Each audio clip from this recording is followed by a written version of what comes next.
अस्सलाम वालेकुम। उम्मीद करता हूँ आप सब खैरियत से होंगे। तो कराची का काफ़ी मौसम अच्छा चल रहा है, हर जगह का इस्लामाबाद, लाहौर, हर जगह अच्छा मौसम चल रहा है। बाकी इंडिया की बात करें तो मैंने मुंबई का देखा था, मुंबई के भी अब काफ़ी अच्छा मौसम चल रहा है, क्योंकि इंडिया से भी काफ़ी मेरे व्यूअर्स हैं। तो मोस्टली मुंबई और कराची का एक जैसा ही मौसम चलता है और नमी भी वैसी रहती है। तो पहली बात आती है कि अगर हम ये कि नए पौधे अब इस मौसम में ला सकते हैं। अब पौधे ला के उसमें अगर आप गार्डनिंग में थोड़े टाइम हो गया ना, तो मज़ा जब आता है जब आप एक पौधे को मल्टीप्लाई कर रहे हैं, ना कि सिर्फ एक ही पौधे पे मेहनत करते रहें। तो अब जैसे ये बहुत सारे क्या कहते हैं सदाबहार हैं, ये वाले पौधे हैं।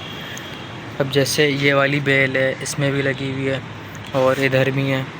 तो पौधों को मल्टीप्लाई करने में बहुत मज़ा आता है। अब जैसे ये वाला चंपा भी है, जो आपने मेरा बड़ा चंपा देखा होगा वो आगे रखा हुआ है, वो अभी मैं आपको दिखाऊंगा।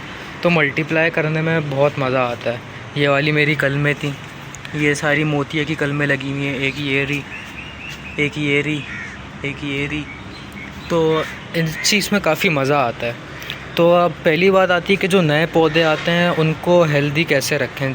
फिर ये है कि उसमें हम बाकी काम करेंगे, मल्टीप्लाई करना, उसकी अच्छी केयर करना।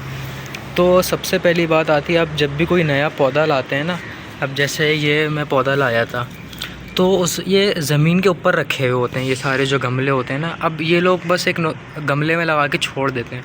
उससे होता है कि जब नीचे से जड़ें निकलती है ना, अभी तो इसकी बहुत कम निकली है, वरना ये होता है कि इसकी नीचे जो ड्रेनेज होल होता है वहाँ से जड़ें निकल के ज़मीन के अंदर चली जाती हैं। तो जब आप कहते हैं कि क्या कहते हैं नर्सरी वाले को कि पौधा दे दें, तो आपको ऐसे ही उठा के दे देता है। जो इसकी जितनी भी जड़ें ज़मीन में होती हैं वो सारी टूट जाती हैं। तो पहला शौक़ तो इसको यहीं मिल जाता है। फिर दूसरा शौक़ इसको मिलता है जब आप अपने घर पे लाते हैं, तो उसको एक नया एनवायरनमेंट मिलता है, एक नया मौसम मिलता है। तो वो एक दूसरी चीज़ होती है। तो फिर आप उसको ये होता है कि हम घर पे फ़ौरन ला के ट्रांसप्लांट भी कर देते हैं।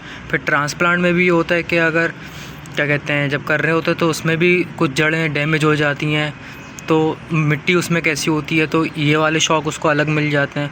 तो उस वजह से ना काफ़ी क्या कहते हैं पौधों को इतना शौक़ मिलता है कि वो काफ़ी टाइम तक सही चलते ही नहीं है, कई बार होता है कि मर ही जाते हैं।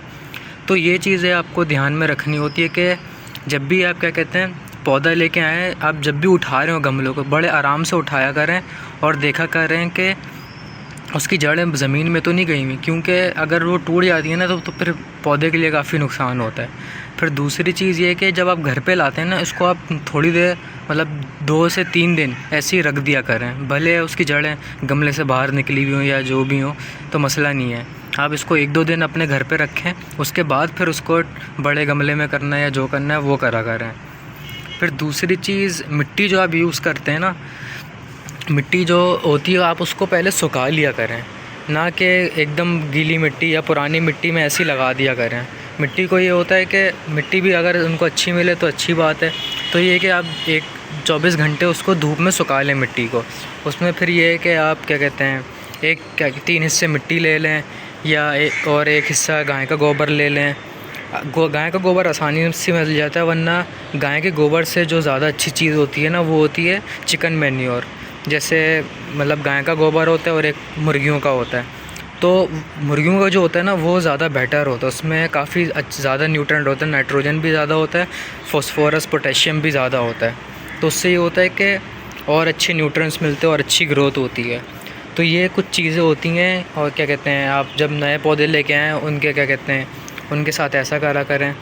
फिर बात आती है कि आपने कौन से प्लांट से लिए हैं। पहली चीज़ तो मैं बोलना चाहूँगा, आप स्टार्टिंग अगर आपकी है तो आप पहले वो पौधे चलाना सीखें जो पूरे साल चल जाते हैं, उनकी अच्छे से अच्छी ग्रोथ कराएं, मल्टीप्लाई कराएं, फिर और पौधे लगाएं। फिर ये कि हर पौधे के हिसाब से कौन किसका क्या कहते हैं कितने मौसम में रहता है, कितनी धूप चाहिए उसको, कितनी नहीं चाहिए, उसको मिट्टी कैसी चाहिए, उसको खाद कैसी चाहिए। किसी के लिए कुछ खाद ज़्यादा हो जाती है, किसी के लिए कम हो जाती है। जैसे रात की रानी है, इसको क्या कहते हैं ज़्यादा खाद चाहिए होती है इसको, क्या कहते हैं। और अगर क्या कहते हैं दूसरे अगर पौधे मैं कहता हूँ जैसे अगर सब्ज़ी वाले को जैसे चाहिए ना, ऐसे ही रात की रानी को भी चाहिए। अब ये भी फ्लावरिंग वाला है। नॉर्मल अगर आप फूलों की बात करें, ऐसे सदाबहार भी है, आप इनको नॉर्मल मिट्टी में लगा दें, आपको ऐसी फ्लावरिंग देंगे। अब जैसे ये चाइना रोज़ है, इसको भी नॉर्मल खाद की ज़रूरत है, बहुत ज़्यादा नहीं। अब जैसे ये गुलदुपहरी भी है, ये तो आप ओनली मिट्टी में भी लगा देंगे, आपको अच्छी से अच्छी फ्लावरिंग देंगे। मनी प्लांट, ये भी क्या कहते हैं इंडोर प्लांट है, इसको मैंने नेट के नीचे इधर लगाया हुआ, ये भी अब काफ़ी अच्छी ग्रोथ कर रहा है। आप इसकी भी आप कल में लगा सकते हैं। तो ये कुछ चीज़ें होती हैं, मौसम, मिट्टी, नए पौधे लाके उसकी कैसे केयर करें, ये चीज़ें होती हैं जिसको आपको ध्यान में रखनी है। बाकी ये कि पौधा इंशाल्लाह आपके पास जितने भी हैं अच्छे से अच्छे चलेंगे। आपको कोई भी क्वेश्चन हो कमेंट सेक्शन में पूछ लिया करें, मैं आपको जवाब दे दूँगा। तो आज के लिए इतना ही। Thank you so much. अल्लाह हाफ़िज़।